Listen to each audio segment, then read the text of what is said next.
Today on CityCast Denver. Ever since the summer of 2020, police reform has crept forward slowly, inch by hard-fought inch. But still, there are too many stories like the one that played out down the road from Denver in June in Silver Plume.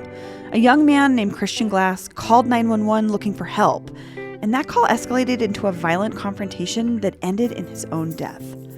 So what exactly happened that night on the side of the road in Clear Creek County? And what does it say about the state of police reform in Colorado?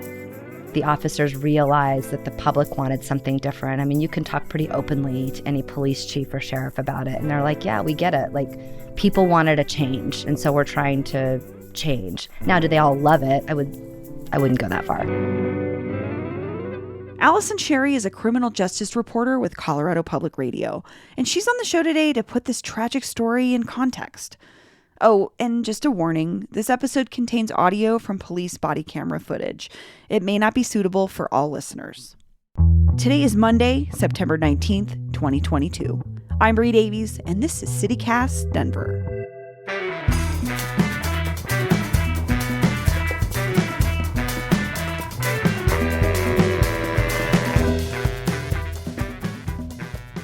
Allison Sherry, welcome to CityCast Denver. Thanks, Bree. Nice to be here. So recently, body camera footage was released of the shooting of Christian Glass by Clear Creek County Police. And I have to say, something that stuck with me, Allison, about this situation was this still from the cops' footage. And it's an image of Christian Glass, like holding his hands up to his car window in the shape of a heart. How did he get there? So he, I'll first just start by talking about who he was, which I think is important in these things. I don't like to just talk about people as like victims of police violence. They were actually people before that too. He was a 22-year-old Boulder resident. He had a roommate. He was a chef and he was dabbling in some geology. He liked to dig out rocks. He had gotten home the day before from Utah, and he had taken a trip to do some art there because of the desert colors. And then he'd also stopped at a rock store and bought a bunch of tools to do some like geology. He had all these rocks in his car, like a heart-shaped kind of a glassy rock. His mom is from the United Kingdom and his dad is from New Zealand. And that night he had gone to I don't know exactly, no one knows exactly where he was coming from, but he was up in Silver Plume. It was late, and he had gotten his car stuck up in a road. He called 911 for help from his cell phone in his car, saying his car was stuck. He was very polite. He didn't seem threatening to himself, or he didn't seem threatening to anyone else. I will say he seemed pretty paranoid. He said a trap was in a bush. A trap had grabbed his car. So he was sounding a little strange. I think the dispatcher picked up on that and had, through course of conversation, asked if he had any weapons. And I only say that because, I was actually talking to my dad about this last night, and he was like, do they always ask if you have weapons? That seems kind of aggressive. And I was like, well, she was on the phone with him for a while. He didn't sound 100%. Like, he sounded like there was maybe something going on. So, and it sounds like to me like the 911 operator is just trying to assess what kind of situation they might be sending emergency personnel into. Right. And I think it is actually is kind of standard when you're sending someone to a car if they ask if they have weapons. And Christian did in fact have several knives in the car, as you reported. But he was very upfront and said yes. He described the weapons and said he'll throw them out of the car as soon as the person gets there. Queen 676, and there's going to be a property damage crash. The deputies arrived. He offered again to throw them out of the car. The deputy said, "No, I don't want you to touch the weapons. I want you to get out." And he said he didn't feel safe, and it really escalates from there. Keep your windows down because we're here to help you. How about you step out of the vehicle? Step out of the car. The deputy asks him several times, more than 24 times, to get out of the car. He says he doesn't want to. Step out of the car now. That's a lawful order. Step out of the car. You'll be removed from the vehicle. Step out now.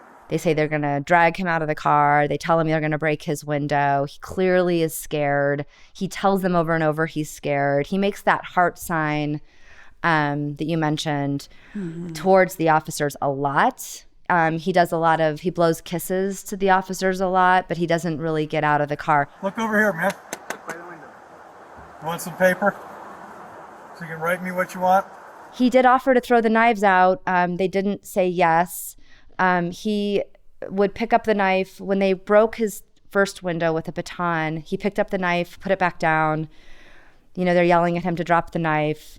So it was kind of like this, they were going back and forth over and over to drop the knife. They tased him. What some of the lawyers and his family have said was the officers escalated the situation and they made it less safe for themselves by breaking the windows. You know, if the windows would have been rolled up and you have a knife, would be pretty hard to hurt someone. You could hurt yourself. Right. But you couldn't, like, if the window is rolled up and the door is locked, it's hard to hurt somebody on the outside. Tommy. Drop that knife. Drop the fucking knife! Please drop the knife, Christian. It's in his fucking hand, Chief. The officers would say he was lunging towards the Georgetown police chief with the knife, and that's what justified the killing. But the lawyers would say they created the situation. I mean, he was not escalating it in and of himself. So there you have the two sides in the legal debate, and we'll see what the DA does on that.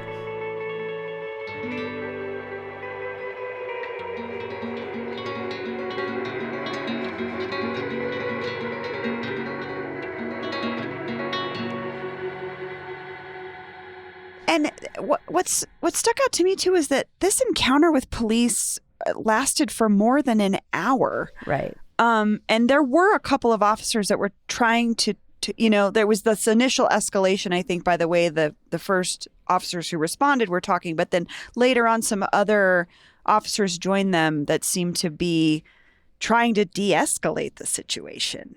I mean, for lack of a better word, to use a cliche, some good cop, bad copying going on a little. You know, there was definitely the first guy, Deputy Andrew Bowen, who was the first to respond, was, I would say, pretty verbally aggressive when he got there. And he was the one who ultimately fired the shots as well. In hindsight, you know, you're not, I'm trying to give some benefit to the doubt for law enforcement because their jobs are hard and it's scary to be in those situations. And there's also like some precedent in law about not doing the sort of 20/20 vision, like Monday morning quarterbacking after a really dangerous incident. But I will say, in hindsight, you know, officers are on duty 24/7. So it wasn't like he was trying to run away. It wasn't like he was just sitting in his car. So I guess my question would be, is there not a precedent to wait him out, to just say, well, you're not going anywhere. Your car is stuck and we've put stop sticks behind it. Could we just sit there? Can we just wait it out?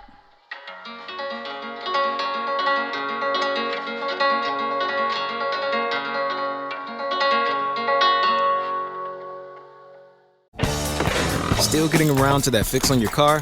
You got this. On eBay, you'll find millions of parts guaranteed to fit.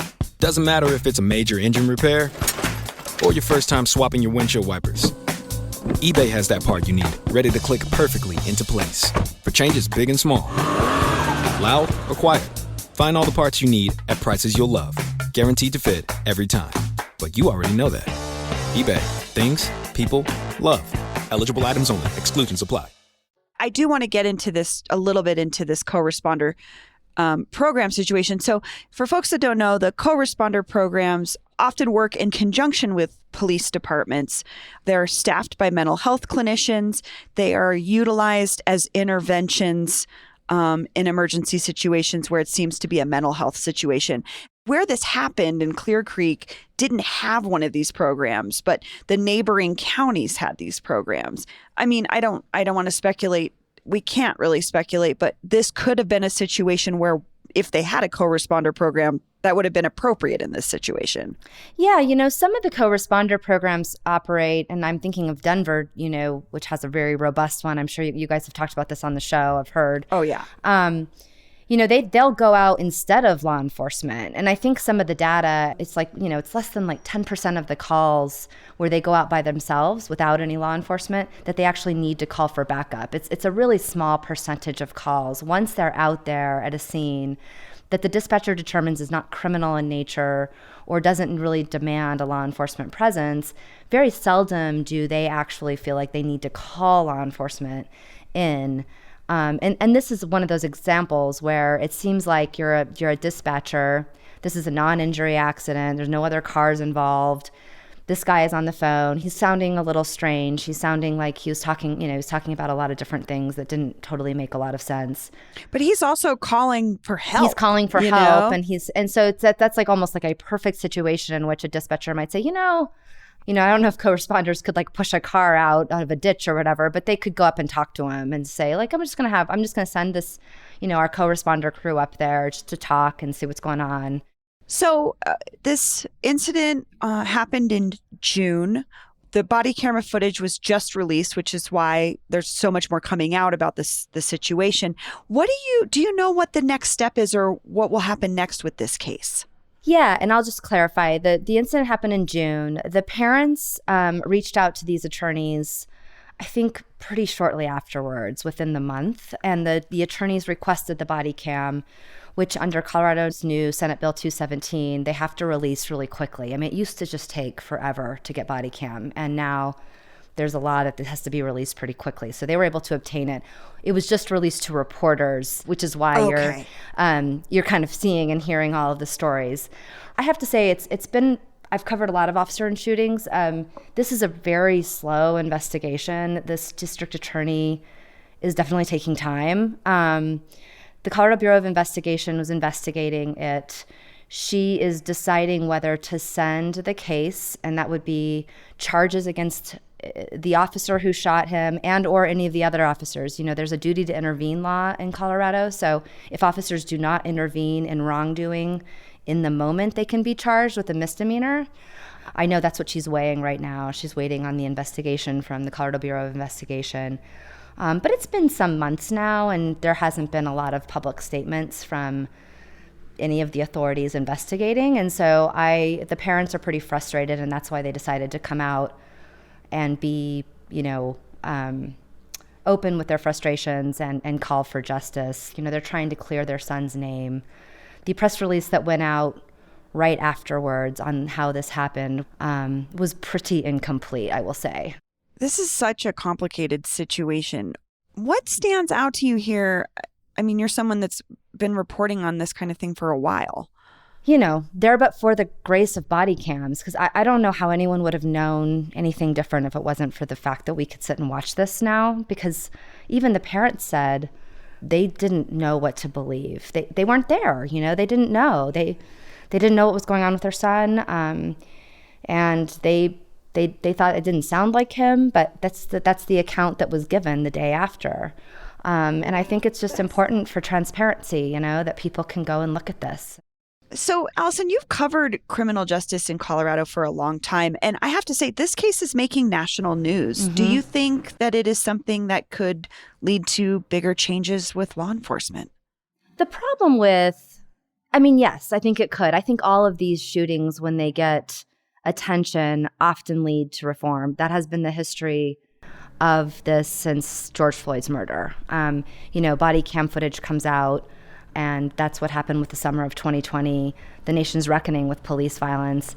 It led Colorado to be the very first state in the country at that time to pass police reform with a pretty big bipartisan support. I mean, there were a lot of Republicans who voted for Senate Bill 217, which was passed in the summer of 2020. And then subsequent to that, there have been several more police reform bills, mostly led by Representative Leslie Herod in the legislature, that have tried to change various rules in terms of use of force, announcing use of force before they do it, body-worn cameras being required, being able to sue officers directly.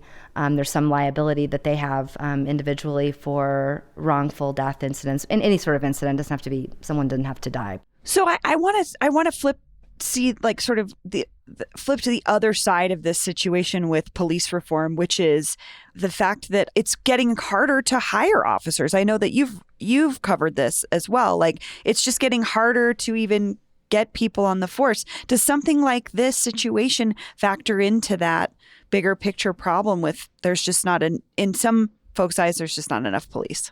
Yeah, I mean, they suffered a pretty big public relations blow in the summer of 2020. And I spoke to tons of officers about what that did to them, and I understand that. That'd be like a journalist going out and lying and doing something really horrific in Texas, and then everybody hating me for that. It's like, well, it marks the whole profession. And there are lots and lots of law enforcement officers who are working super hard every day for not a ton of pay, and they put themselves on the line. I mean, who else is out at 2 a.m. going to an apartment, a dangerous apartment, call in Aurora? Somebody may have a gun, a domestic violence call, or maybe children involved. Like, those are really, really tough calls, and they're doing that all the time. So, I see why I've been out on so many ride-alongs, and I have a great deal of respect for law enforcement after seeing what they have to do. That said, I also have a very strong feeling that we have to hold them to a very high standard, because they can ruin someone's life in 5 minutes. Well, Allison Sherry, thank you so much for joining me. Thanks, Bree. I really hope you have a great day, and I hope this works out. I hope you can edit it down and it sounds coherent. And here's what else Denverites are talking about. Denver's own co-responder program is back in the news. It turns out that the program isn't being funded quite as well as we thought. Denverite reports that Denver Police and the Department of Public Safety mismanaged more than $400,000 meant to support the STAR program, according to a new report from the city auditor. Public safety officials responded by saying that the auditor's report didn't take into account understaffing due to the pandemic. But the city auditor also found that the police used grant dollars for stuff they weren't supposed to, like travel and rent. And finally, some bad news for music fans. According to Westword, the live music venue number 38 is on the verge of losing its liquor and cabaret licenses over noise complaints from neighbors in Rhino.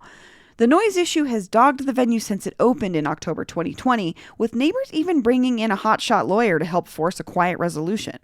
Now, the venue's owners are set for a hearing with the Department of Excise and Licenses on October 14th, where the fate of their business will be decided. And I have a spicy take on anything involving music venues in that area people call Rhino, so stay tuned. That's all for today here on CityCast Denver. If you enjoyed the show, why not take a minute to tell City Auditor Tim O'Brien about us? Rate the show wherever you get your podcasts and subscribe to our morning newsletter. We'll be back tomorrow morning with more news from around the city. Bye-bye.